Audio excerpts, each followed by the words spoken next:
কাঁঠালগুটি তো সবাই খায়, কিন্তু কাঁঠালগুটি দিয়ে যে খুবই সুস্বাদু সন্দেশ বানানো যায় জানেন কি? আজ আমি সন্দেশ বানিয়ে দেখাবো।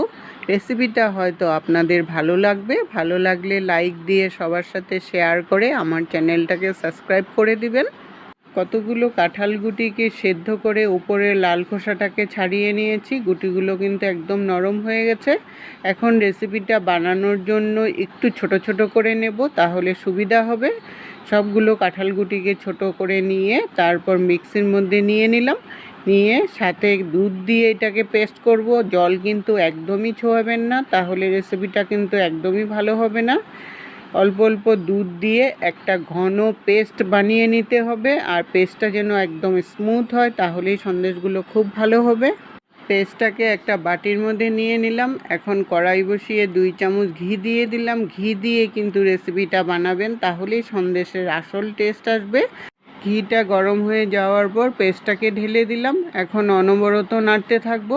নাড়তে নাড়তে যখন কিছুটা শুকিয়ে আসলো, তখন এটার মধ্যে স্বাদ অনুসারে 1 বাটি চিনি দিয়ে দিলাম। মিষ্টিটা আপনাদের টেস্ট অনুসারে দিয়ে নেবেন। মিষ্টিটা দেওয়ার পর একটু পাতলা হয়ে যাবে। পাতলা হওয়ার পর তারপর 1 প্যাকেট গুঁড়ো দুধ নিলাম। অল্প অল্প করে দেব আর নাড়তে থাকবো। একসাথে কিন্তু দুধটা দেবেন না, তাহলে চাক্কা হয়ে গেলে মিষ্টিগুলো একদমই ভালো হবে না। পুরো 1 প্যাকেট দুধ দিয়ে ভালো করে মিশিয়ে নিলাম।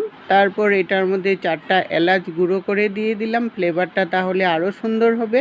এলাচটা ভালো করে মিশিয়ে নিয়ে তারপর চারদিক থেকে 1 চামচ ঘি ছড়িয়ে দিবেন, তাহলে আর নিচেও লেগে যাবে না, আর ব্যাটারটাও কিন্তু খুব সুন্দর উঠে আসবে। এখন ব্যাটারটাকে অনবরত নেড়ে নেড়ে শুকাতে হবে, আর এটা কিন্তু একদম মিডিয়াম আঁচে রেখে শুকাবেন, তাহলেই কিন্তু খুব ভালো হবে।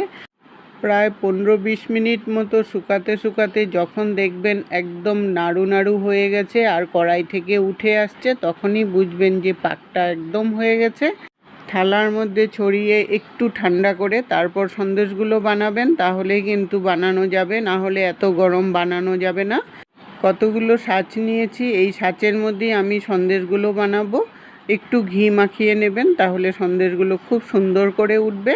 অল্প অল্প করে নেব আর ছাঁচের মধ্যে দিয়ে চাপা দিয়ে দিবেন, তাহলে ডিজাইনটা খুব সুন্দর করে উঠবে। সবগুলো ছাঁচ আগে বানিয়ে রেডি করে নেবেন।